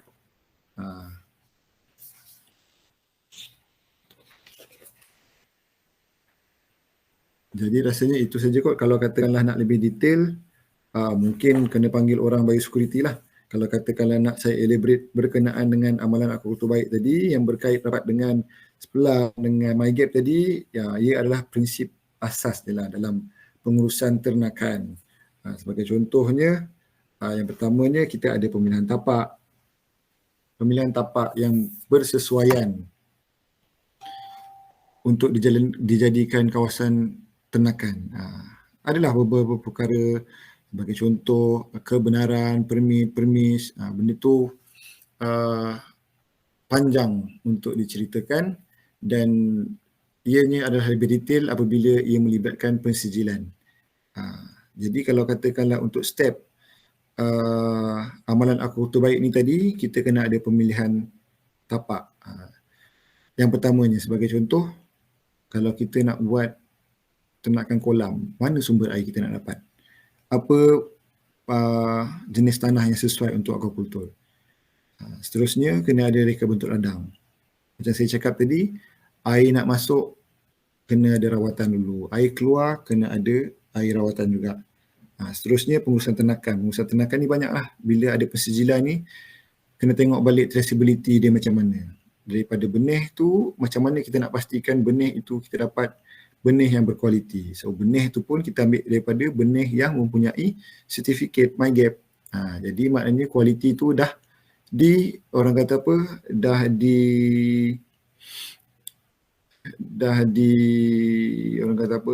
dah disahkan lah oleh jabatan bila ada ladang MyGap ni. So benih pun daripada MyGap masuk ke ladang ternakan MyGap. So kat situ kita ada traceability dan kawalan lah untuk ternakan ni. Seterusnya, kalau kata untuk ini secara general lah untuk MyGap ni kan, kita kena ada pengurusan rekod. Rekod ni contoh feeding kita bagi sehari berapa kali? 3 kali sehari. Pagi, tengah hari dengan petang. So kena tandalah kat situ rekod pemberian makanan, rekod cucian kolam, rekod pemantauan kawasan sekeliling, ada tak buat. Lepas tu pengendalian dan penuaian ni Contoh macam mana kita handle ni ikan ni. Ada tak water dipping, lori masuk untuk harvest, untuk hantar shipment ikan, adakah ada water dippingnya untuk pakai potasium permanganate, kalau tak silap saya lah. Di ladang ni saya dah lama tak masuk ladang. Adakah ciri-ciri keselamatan, ciri-ciri biosecurity itu diamalkan supaya at the end untuk SPLAM dan juga MyGap ni tadi, jabatan boleh memberikan dia pengesahan lah ladang yang menjalankan amalan akukultur baik ni tadi. Untuk SPLAM dengan MyGap ni adalah pensijilan. So sekiranya ladang itu menjalankan amalan akukultur ni baik tadi, cukup dia punya requirement, so kita bagi dia sijil lah untuk SPLAM dan juga MyGap ni tadi. Itu saja Cik Kalilah. Okey, terima kasih Cik Anas. Seterusnya Jovi, soalan kedua terakhir. Okay, terima kasih Kalilah.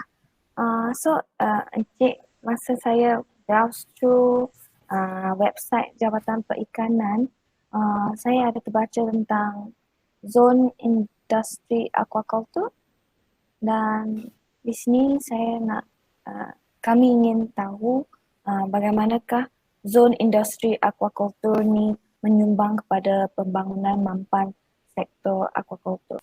Zon industri aquaculture berkenaan dengan ZIA ni, kita pilihkan seperti yang saya katakan pada awal tadi lah, ia adalah kawasan yang diazetkan ataupun diberikan kepada industri aquaculture untuk dibangunkan untuk menjalankan aktiviti ternakan.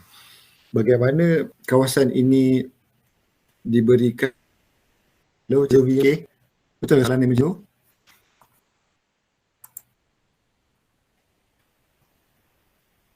Cik Jia, mungkin Cik Jovi punya soalan, dia punya kamera ni melekat kat ni.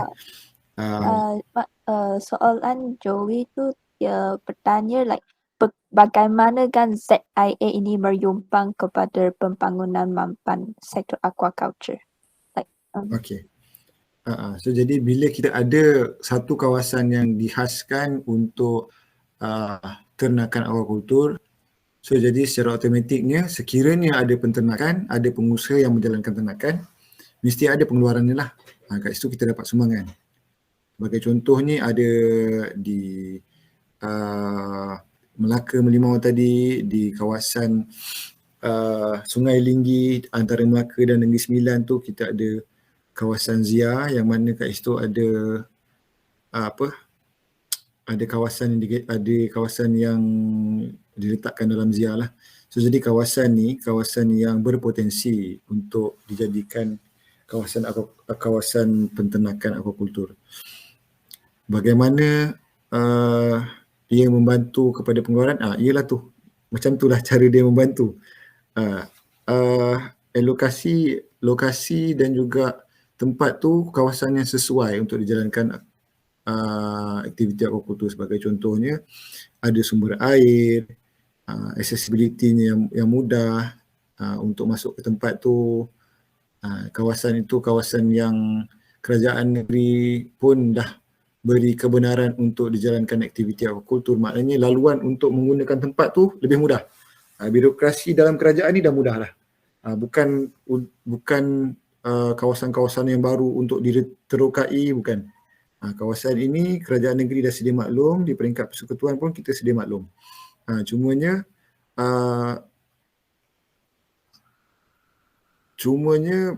nak cari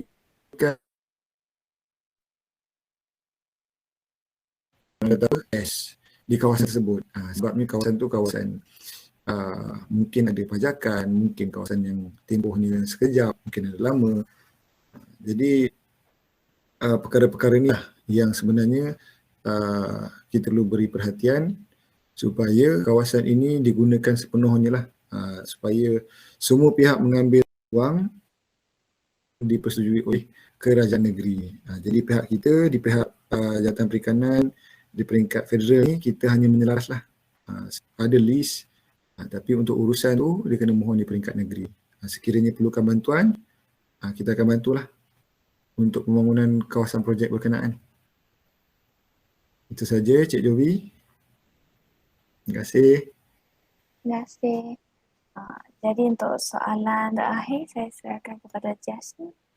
Okay, jadi terima kasih Jovi. Jadi untuk soalan terakhir bagi sesi temu ramai ini, nak tanya kepada Encik Anas, apakah perspektif masa depan anda tentang aquaculture yang berkaitan jaminan makanan di Malaysia? Okey, berkenaan dengan perspektif Yes. masa depan berkenaan dengan jaminan makanan di Malaysia, perspektif saya lah sebagai pegawai di bahagian ini, satunya aquaculture ni merupakan subsektor yang paling penting yang perlu diberi perhatian kerana ia menyumbang kepada sebahagian sumber makanan rakyat. Itu yang paling penting sekali lah. Sekiranya sumber alam ni, sumber-sumber ikan di lautan ni berkurangan, kat sinilah kita yang mana nak makan ikan tu, kita cari di ikan-ikan aquaculture lah. Seterusnya, setiap agensi perlu memberi sokongan untuk memperkaya industri juga sosial. Yang baru seperti penggunaan IoT, IR 4.0 perlu disebarluaskan dan digunakan pakai mengikut kesesuaian pihak industri. Sebagai macam tadi saya cakap lah, untuk meningkatkan produktiviti ternakan ni tadi, bukan semua ladang boleh terus install pump air, paddle wheel, semua tu. Tak. So jadi mengikut kesesuaian dan ia orang kata apa, berperingkat mengikut kesesuaian syarikat tu lah, mengikut kesesuaian penternak. Seterusnya, idea baru dan inovasi dalam pengurusan ternakan perlu dicetuskan seiring perkembangan teknologi dalam industri supaya lebih produktif dan mampan. Sebagai contoh, kalau ikutkan sebagai penternak yang sederhana lah ataupun penternak yang ekstensif ni tadi, satu hari takkanlah dia nak pergi turun ke kolam 3 kali kan. Kalau katakanlah kolam makan rumah tak ada masalah. Tapi kalau mungkin kolam 1 jam, 2 jam, setengah jam pun daripada rumah, dia kena turun juga ke kolam untuk memberi makan. Jadi kalau katakanlah sedikit inovasi dan kreativiti ni tadi diimplementkan, kita auto feeder, dia boleh dah pakai auto feeder, tengah hari dah pakai auto feeder, petang dah auto feeder. So jadi kita dapat menjimatkan masa dekat situ. Jadi ada juga peternak-peternak kita yang kreatif dan inovatif ni, dia buat auto feeder sendiri. Tak payah beli yang mahal-mahal. Ada juga yang syarikat yang maju-maju ni, pantauan di ladang ni, tak ada orang turun ladang pun. Hanya bergantung kepada prop untuk check water quality. Ada juga untuk CCTV, pakai recording video je, pakai kamera je untuk memantau ladang. So jadilah, inilah harapan dan pandangan saya. Kadang-kadang tak perlu invest banyak modal, banyak orang kata apa, banyak duit untuk kita dapat meningkatkan kita punya pendapatan, tapi hanya sedikit idea kita dapat mengurangkan kos. Sebagai contoh, contoh IoT tadi lah, saya berikan contoh tadi. Itulah perspektif dia. Perhatian perlu diberi. Industri juga perlu mainkan peranan untuk berkongsikan teknologi mereka kepada orang lain. Macam itulah. Kita sebagai jabatan, kita kongsi apa yang ada. Apa yang kita ada, apa yang kita dapat, apa yang kita pakar, kita kongsikan. Itu tak jadi masalah kepada kita. Jadi itu saja di pihak saya untuk soalan tadi. Terima kasih. Okay. Baik, terima kasih Encik Anas. Jadi seterusnya saya serahkan kepada Kalila untuk konklusi sesi temu ramai ini. Okey, jadi saya bagi pihak kumpulan saya ingin mengucapkan ribuan terima kasih kepada Encik Anas dan juga Jabatan Perikanan Malaysia sebab setuju untuk melakukan sesi temu ramai ini, dan kami juga berterima kasih kerana Encik Anas sudi untuk berkongsi ilmu berkaitan aquaculture dengan kami, dan ilmu-ilmu tersebut akan kami gunakan untuk menyiapkan tugasan kami. Pihak kami mengucapkan terima kasih lah kerana sudi untuk bertanyakan berkenaan dengan industri aquaculture di Malaysia, dan sekali lagi di pihak kami mengucapkan selamat maju jaya lah kepada semua pelajar-pelajar